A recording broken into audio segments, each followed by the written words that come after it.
Welcome to the Berks Homes podcast, the business of building homes. I'm Katie. I'm here with my brother Ben, and today we are going to rapid fire rank some home building trends.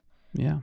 We're going to say if we think something's here to stay, if it's overhyped, or if we're going to wait and see. Okay. Let's do it. You ready? I'm ready. Rapid fire. Yes. All right. Energy efficient homes. What do you think? Here to stay, overhyped, or we're going to wait and see? Definitely here to stay. Two reasons. Number one, everybody likes to have lower energy costs and efficiency, right? I mean, everything's getting so expensive. People really need to maintain some level of control over their long-term operating costs. So I think it's definitely here to stay. That's the first reason. Second reason is it's becoming a bigger and bigger requirement. That was going to be my answer. Yeah. I don't think we have a choice. Right. I mean, the energy code changes, I think it's every year, if not every other year. And yeah, the powers that be require you to have basically a completely sealed home now. And getting to the point where even, you know, the tiniest home and the largest home have the same requirements, and you have to almost exchange fresh air at this point in every home.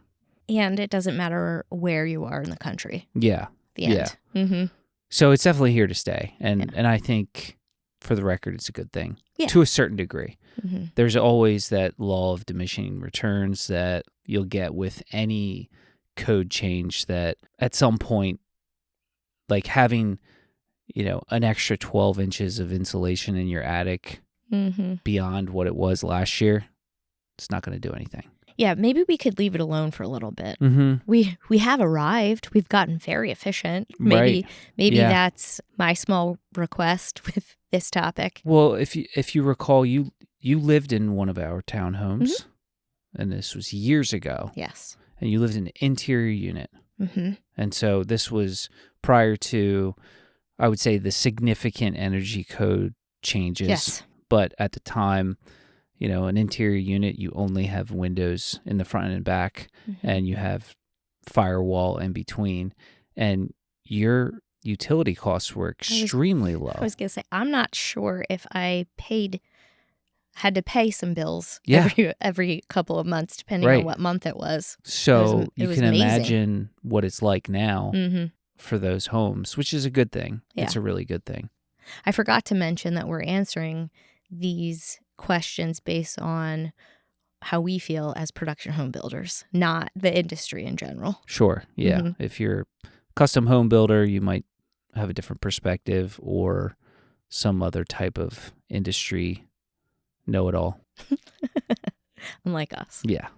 Know-it-nothings. We knew a little bit. Smart homes and connected appliances. This is an interesting one to me, because I'm going to say I think it's overhyped. Thank God. Yeah. Agreed.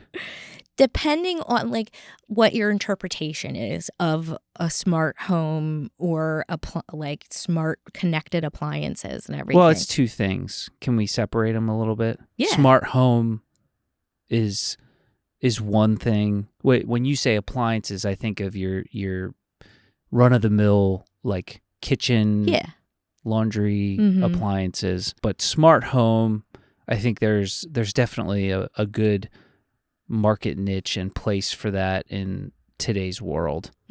Like one thing that I use at my home that I love is just a very simple Wi-Fi connected garage door opener. So I can go in and open or close my garage door right now. Yeah. From here. I think that's fantastic. Use that a lot over the last 5 years since I've been living there, because somebody's coming to service the home and nobody's home, and you need to open the door without a key. It's great.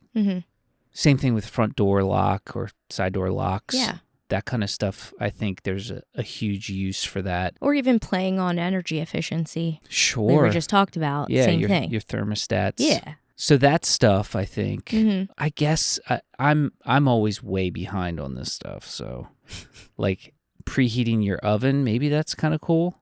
Right. I also don't know if I want to turn my oven on if I'm not home. That's You a good know, point. I don't know. Yeah. It just seems kind of like... Or like your dryer. Yeah. I always worry about that one. Right. So, yeah, I think when I see the refrigerators with like an iPad on it... Well, I was going to say, I'm like, when they talk to you, yeah, I'm not sure. That's the part that I feel is like a little overhyped. Like, we're not quite ready for the robot integration into middle America. Right. You know what I mean? And I do think, this is a much larger discussion. I think we're all really kind of clamoring for more analog than digital in certain aspects of life, because everything else is so digital. Yeah. We all work in a digital environment. Even us as home builders, everything's digital. Yeah. And there's just some aspects of like, I don't need my fridge to talk. Right. You know, I just can open it and see what's in there, and that's cool. I was listening to a podcast last week. Gary Vee's talking about trends for 2026, and he's talking about the next generation is going to be unplugged. They're going to seek out, like, the pendulum swing. Yeah. Goes from one direction and wildly swings in the other, then to the point where they're at their parties, there's going to be like cell phone drop-off stations. Yeah. Like you want to go out, you want to experience something in the world for real without that technology, without that screen in front of you. And that's kind of what's in the back of my mind when I'm looking at this. Like, it's Oh, absolutely. So I think it is split. I think the smart home, like the infrastructure of it is like really critical to the way that our lives are now. Yeah. And probably everybody listening to this either has like Google Home or Alexa or something like that in their home. Just to keep track of your shopping list. That they use frequently, and it's super useful. I mean, I have a Ring camera. Yeah. Most people do. That kind of stuff has been probably net positive. But when it comes to my washer and dryer. Yeah. Well, from a home builder perspective too, I feel like that is something that is so consumer specific. Like, we can't create a technology that's going to integrate with your preferred lifestyle. Like, if you've got Samsung, Google, Apple, Amazon, everybody's got their own network of stuff. It's almost like that's not something that, from home building perspective, you're going to integrate to that level. So I'm saying, too, it's overhyped. Like, it's not something I don't consider that to be part of our industry. I think what we need to provide, though, is at least the hub. Sure. And that's what you'll see. The possibility. Most of us doing now, which is we understand, at least to a certain degree, what your needs are from a technology standpoint. Yeah. We need to give you the guts, a place where it makes sense for your router to be in your home. Right. And that kind of stuff. Yeah. That's here to stay, though. Yeah. That's a good point. Here to stay. Ooh, work from home spaces. This is interesting. Okay. Give me your saucy. Well, take it's here. Not saucy at all. Okay. It's me looking back at so I had a quote in one of Zillow's like articles, the beginning of the pandemic. Like trends. Yeah. Saying that it's here to stay. Sure. But I think that when I was talking about it then, I was assuming it would be bigger than it really is. Explain, yeah. I think that people generally always wanted and needed a space for a home office just for their general lifestyle, whether it was to work from home or not. And I don't think that they need much more than that now, still. Yeah, it's just the accommodation of, technology that space. Almost. Yeah. Right. And like, you work in your bedroom at home. Yeah. Right?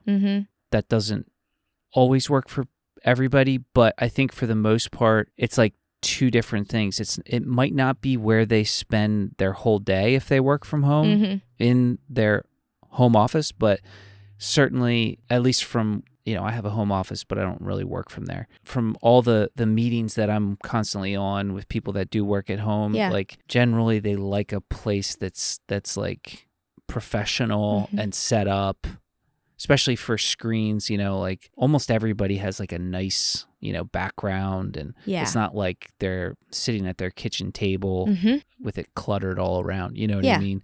And I think that's pretty standard and normal. Yeah, that's here to stay. Yeah. Is a home office space. I think the size, to your point, is probably what has been, at least fluid. Well, the amount.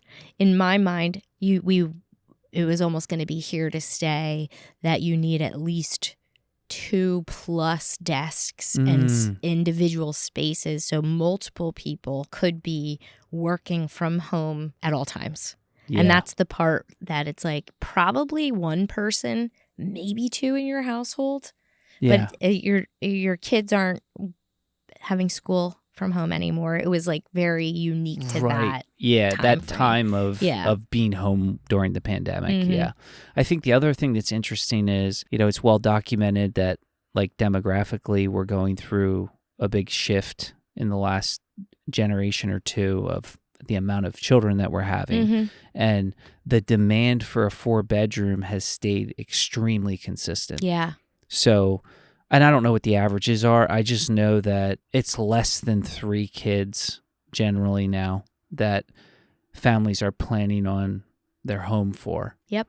And so I think at least almost all of our floor plans have a flex space on the first floor, which we call it a flex space for a reason, but most likely it's their office. Yeah. And then 4 bedrooms. And generally, statistically, there's going to be 1 open bedroom. Right. Upstairs as well. And a lot of our plans have lofts. So that could be another space for a desk. Sure. Especially if you're working from home, the most people you're going to have are 2. Yeah. You and your spouse. So yeah, there's options, but I know for myself, as I look at a lot of floor plans online and everything, I definitely see that the size required by the market is smaller than you think. Yeah. Like the footprint of that space. Exactly. Because, again, we're in a digital world. Most people, it's just like all they need is a countertop and their laptop. Well, and that's interesting too. We always have, and not always, but most of the time when we have these 4-bedroom floor plans, you're going to have a real small bedroom as one of them. Right. And the homes are getting smaller in general. And that's a really good point. I wonder if that is what the home office ends up being a lot of the time. But I think consistent feedback, at least since the 90s, is that extra room on the first floor. People aren't utilizing that as this formal living area. The parlor, as it used to be called. Yeah, where you just set up a love seat and 2 chairs with a coffee table. A glass top coffee table. You just don't see it, Exactly. If anything, it's like the second TV room on the first floor. And so most of the time now it's an office. I know I have an office at home, and it is now the kids' office. Yeah. It's where they do their homework. Yeah. Ours, we call it the art room. Yeah. It's way too big though. Yeah. 3D printed homes. Here to stay, overhyped, or wait and see. Okay, I'm going to give an opinion that's not super educated because I haven't read a lot recently.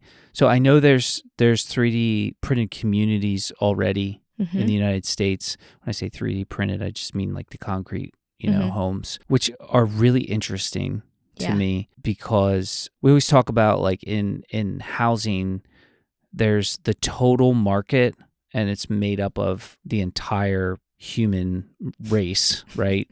Everybody needs shelter and it's very fragmented. There's the ultra high-end homes all the way down to, the most basic apartment. And I think 3D printed homes are only going to ever fill a certain segment, right? Right. there's going to be, it's kind of like an electric car in a way. Interesting. There's probably the size of the market between electric cars and 3D printed homes might be vastly different, you know, but I think that there's always going to be a segment of at least Americans that want a gasoline-powered vehicle. They just fundamentally, for whatever reason, they would never want an electric car. Yeah. So there's going to be a segment. Who knows in 20 years if it's really small, but there's going to be a segment that they don't want an electric car. They want to hear the engine. Yeah. Right? And I think 3D printed homes possibly won't get any bigger than a certain size. It's going to evolve, I'm sure. But I mean, I saw that. You know, I wasn't interested. Right. Like for my home. That's interesting using it from your perspective because you're the person who still wants hardwood. Real hardwood in your home. Absolutely. Exactly. Yes. It's very... And corian. Very... While we're on it. Yeah. Northeast niche of you. Yes. Yes. You know? And real stone from the ground. Exactly. Yeah. A 90s farmer. Yes. Building your own home with corian shower. I still think this is, again, uneducated opinion. I do think that there's going to be a large enough segment of the world that doesn't want a concrete interior wall. Yes. If they have the choice. Right. And they'll be willing to pay for it. Because let's face it, if they can scale the 3D printing to a degree that it's efficient and cost effective, it's going to fill a segment that's necessary.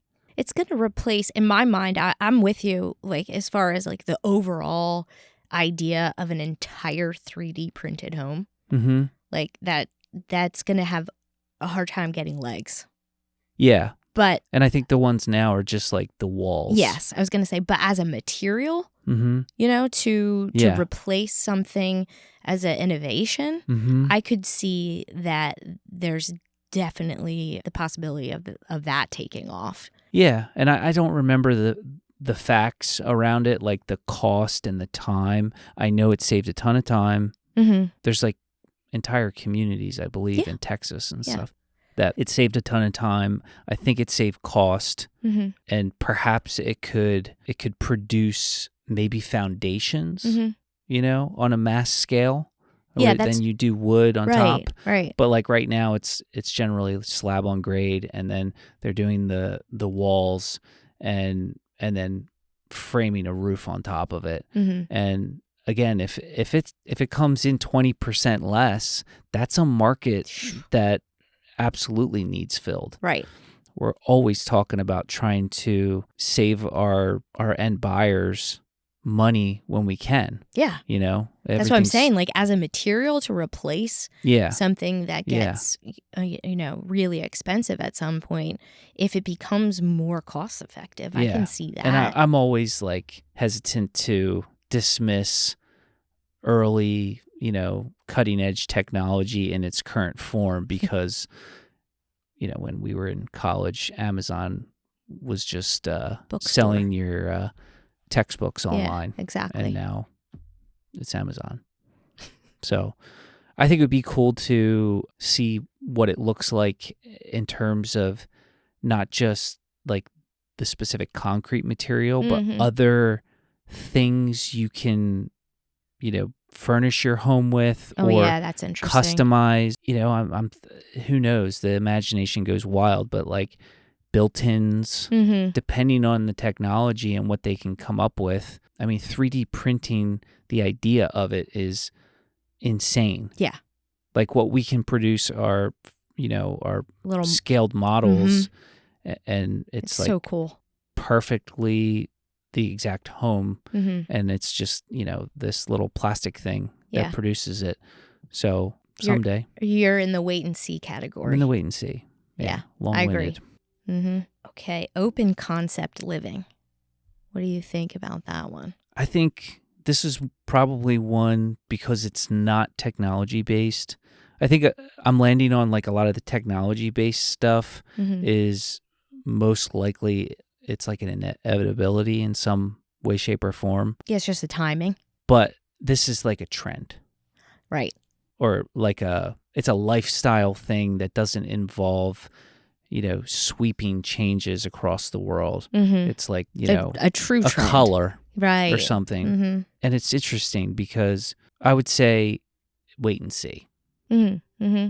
What do you think?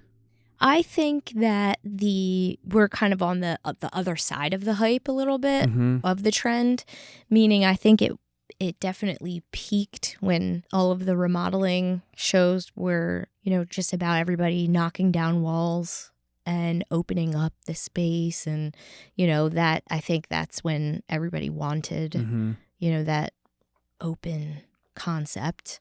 And then COVID hit and everybody was piled on top of each other and everybody wanted doors again.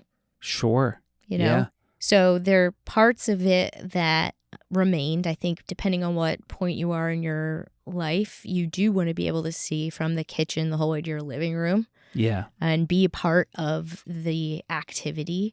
And then at different times you want to be able to close the door.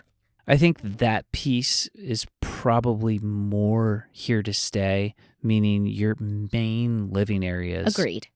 It's a good point. Open concept. I just don't see the walls going up in between kitchens and family rooms like they did. used to. Agreed. I agree with you on that. But, and I think of a lot of our floor plans, it's like we try to keep it open, but a little transition space. Separate, where maybe it's an opening or, there's half wall or something where it's just like the defined space, because it gets hard to decorate too, right? Yeah. You know, like when your whole floor plan's open, it can get noisy. Yep. And it's tough to give it separation or character. Yes, 100%. So I think the main living spaces, though, that's here to stay. I'm thinking of like a lot of our plans with the loft areas. Yeah. And I quite honestly beg for forgiveness on my ignorance, but I don't know what people are doing with those spaces. I love that you brought that up because I feel the same. I mean, I really don't. I feel kind of embarrassed to admit it. We sell, almost 1 out of 2 homes probably has a loft. And I've asked our sales reps many times what the feedback is. Want these? What do they do with them? I don't think a lot of people are coming from a home that has one, so they don't necessarily know what they're going to do. They might have a vision of it, and I'm just curious if everybody's executed their vision or if it's changed.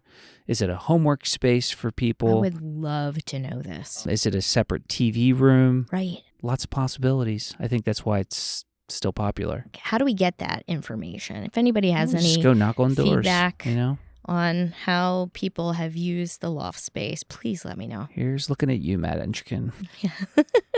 Single level living. Interesting. I think it's here to stay. I was just going to say that. I think it's here to stay. For me personally, that's what I want. The next house I get, that's what I'm doing. And I think, agreed. And I think 10 years ago, if we asked somebody in their early 40s like us what that answer would be, it would unequivocally be no way. I want to be on the second floor. Exactly. I mean, I know a lot of people who, they're certainly not retirement age and they want a first floor bedroom. And then I got to thinking, why wouldn't I want a first floor bed? Why would I want to have to go upstairs? Exactly. As this is assuming that your kids are of age where you don't feel the need to be on the same floor. You know what I mean? Yeah. Which, for us, it's pretty much like that.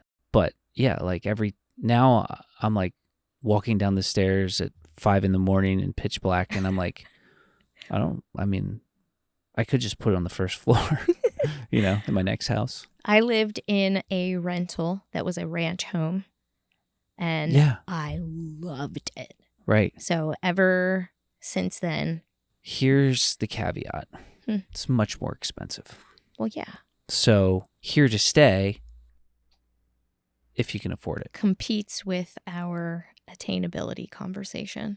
Correct. Yeah. So the bigger your foundation, the more expensive it is. But And the bigger lot that you need. Yes. And Yeah. there's no land available. I guess Right. we just talked ourselves out of here to stay. We wish, but it won't be. Alternatively, if you look at like closed price to list price of homes with first floor owner suites, Yeah. it's higher. Higher value. Higher and less days on market, very desirable. That could have something to do with our demographics. Fair. Of, the baby boomers and stuff like that. But I definitely think the younger generation is like definitely wanting that if they can afford it. That's interesting. Speaking of multi-generational homes. Huge. Yes, absolutely here to stay. You're not even going to touch the overhyped. You just solidly. No, because one thing we know about costs is they only go up. Yep. And people are also living longer. It's not, and costs meaning just basic living costs, right?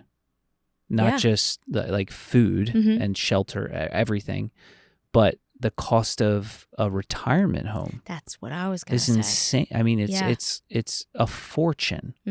So if you have good health and you do not need to go to a retirement home or assisted care facility, it makes much more sense to live with a relative or shack up with somebody else. I mean, and going back to like my experience in remodeling and obviously still keep in touch with what our company's doing on that side. That's always the number one. Is it? It's still the most desired outcome in most remodels is to add some sort of first floor living space for a second family, in-laws, and or the the homeowner themselves wanting a first floor master owner suite. I think it's just that planning ahead. A lot of people are starting to plan for like aging in place much earlier. Interesting. Because they're anticipating living there quite a long time, as they really should. Yeah. Yeah, my whole neighborhood is the original homeowners basically. And they're and the cost of, they could get a ton of money for their home, but then they don't. Where do you go then? They don't want to spend it all on a new, smaller, first floor living space situation. So they're all like trying to figure out what they're going to do. Are they all asking their kids to move back in with them? No. So then where does the multi-generational aspect come in? It's usually the kids wanting to create a space for their parents or one of their parents. Gotcha. Okay. Yeah. Interesting. And then they'll sell their home. The one that they have all of their equity in. Yeah. Because it's just the been... parents. Yeah. Okay, gotcha. I mean, I did a bunch of those renovations for... The contract was with the children, but the parents were contributing a portion of the funds to do it. Financially, very expensive. It's always very expensive because you're adding foundation and not all if that you build stuff. New. Right. It's much cheaper to build new. But when you're renovating, adding all that square footage is very expensive. However, it still made more sense than them finding a new place or going to an assisted living facility. Right. So I think it's here to stay. Yeah. Fair. I agree, by the way. And you're splitting utility costs, all that stuff. It's just really expensive to own your own home. Yeah. To have your own. Yep. Community amenities. I think we touched on this a little bit with, our philosophy on communities at one point, but I will reinforce again, specifically for us in production home building, I think it's overhyped. Yeah. Simply because of the affordability issue. Yeah. We want to allow our customers, our homeowners, to make as many decisions on their own as possible. Mm-hmm. And when I say that, I mean I don't want to bake into their monthly cost all this stuff that I think they might use. Right. Amenities, mm-hmm. right? And typically, I think most of the people that we serve, we've done 55 plus communities. Mm-hmm. We will do more. Those are the ones that generally like to have more amenities. Mm-hmm. But yeah, we can always arm wrestle over how much. Yeah. Because again, there's a lot of people that say, I don't want you to tell me that I have $400, $500 a month of recurring cost for stuff that I'm not going to use. Exactly. It's difficult in my mind to find that many people who have all of the same interests and hobbies to use in a communal space that want to pay for it, that happen to just all live in the same community. Yeah. Like I don't see. Then again, I'm an introvert and would never use a shared space for anything. Right, ever. right. So, I would be like, give me the $200 back a month. Yeah, exactly. But society's a little more like that as well now. Mm-hmm. And that might be a fad. Like you said, the next generation, they might be a lot more willing to be analog and communal. And contribute to that. Yeah. And, they might have a desire to be more involved with their neighbors and communal. Yeah. We're kind of in that trough right now of like very secluded. You go to a restaurant and kids have headphones on their iPad. Yeah. And I think that that'll probably shift back, hopefully. That's a good point. Maybe the types of amenities, when that changes as the, general populace changes their mindset, right, it'll come back. Well, Everything ebbs and flows. Everything ebbs and flows. And again, not knowing where the costs are going to go, people will, they'll tell you with their wallet. Mm-hmm. And I look at, it's interesting because, I live right in front of a public park. Yes. Township. Your backyard owned park. Shares the park. It's really interesting to see what I would perceive to be like a low usage rate of that park. Besides you guys. Yeah. Now there's the local soccer club uses it for practices, at this time of year. But and there's always people there, but not a lot. Right. I think it's two reasons. I think it's because there's less people just being outside in general. And the second reason is just geographically, it's like in our neighborhood with only access from our neighborhood, and it's tucked away with tree. Like you can't see it. Like you would never know there's a park there. I think that if I actually had visibility and the residents in our township had visibility into what that costs them each and every month. Yeah. Because there's like, I think 12 public parks in Euclid Township. Right. And they just bought that one beside the Wawa on 113. Did they? Yeah.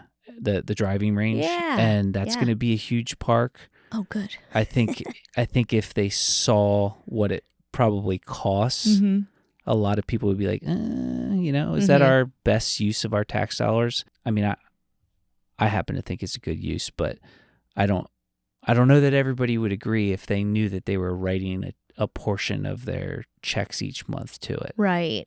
And that's what it's going to come down to, just like everything. I mean, people ultimately, they want the freedom to choose how they spend their money. Exactly. I think that's the point, though, is you already get taxed for those types of amenities in the area, the townships that you're living in and things like that.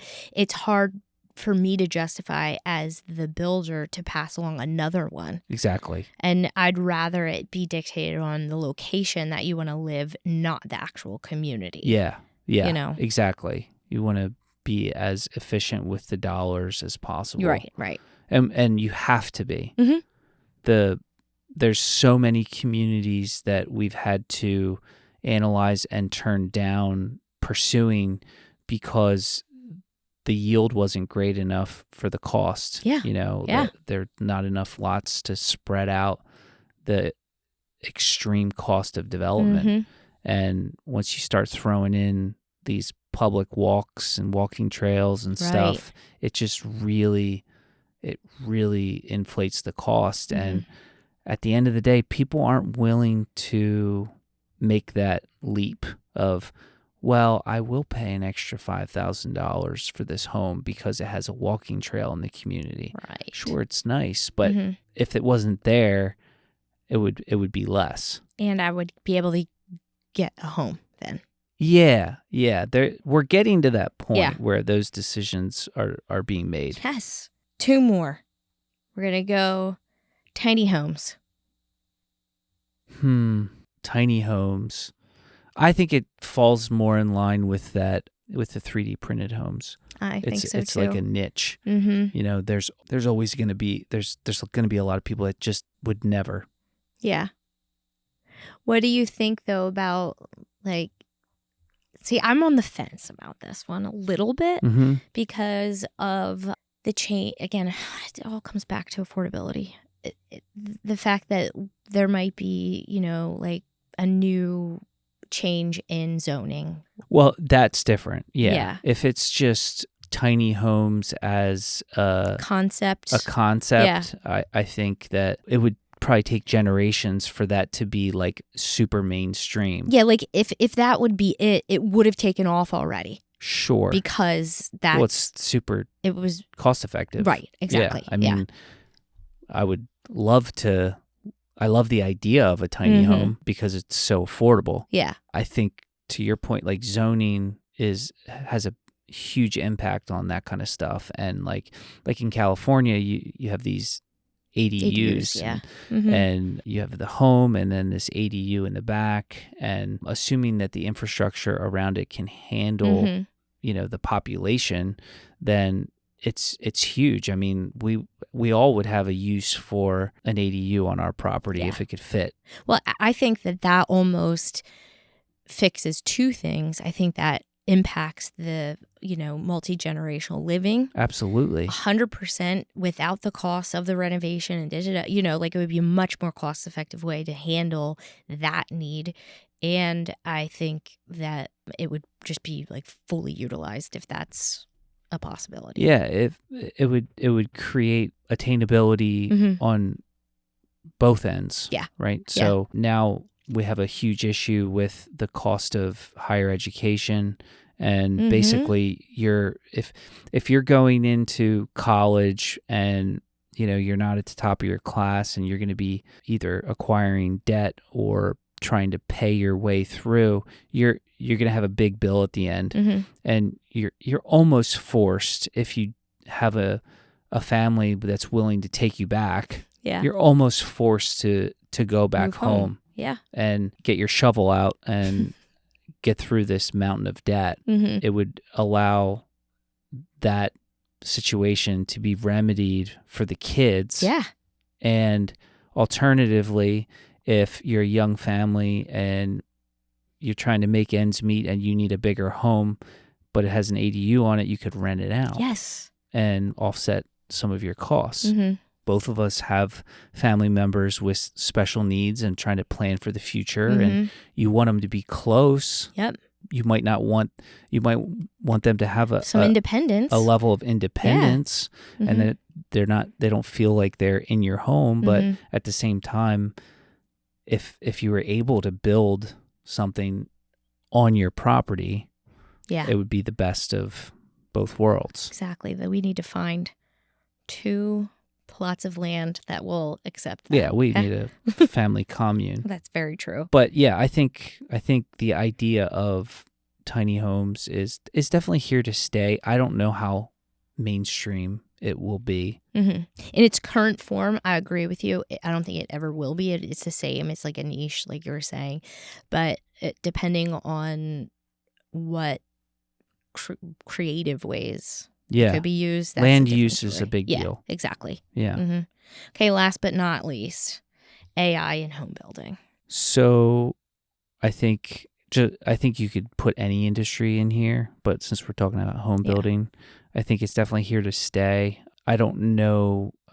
This is the technology piece that is like the imagination isn't even big enough yet. Yeah, for agree. us. I think productivity in the office hasn't even seen like anything close to what it could become with AI. So data, that kind of stuff, like it will probably overwhelm us at some point with how efficient we can be. I don't know about how that applies to the physical side of construction. I know the analysis side, it will be massive. Endless, yeah. But the physical side, I don't know. I don't want to put constraints on it. I mean, we've seen the videos of the robot like holding drywall up and screwing it into the wall. It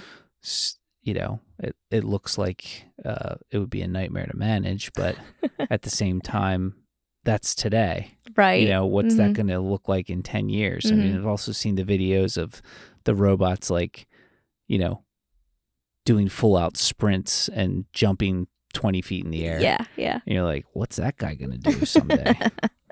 That's scary. Robots building the house. Yeah. There's always, because of how late we are as an industry to everything, there's always huge efficiency upside in our industry. Yeah. Like we're way behind name another industry already. So what do you think? I agree. I think it's here to stay. I think that we have no clue what it's going to look like. We didn't know 6 months ago what it would look like now. Same thing. We don't know what it's going to look like 6 months from now. All I know is that as long as we don't use it to replace all of the human touch aspects, I think that's a good point. It's here to stay.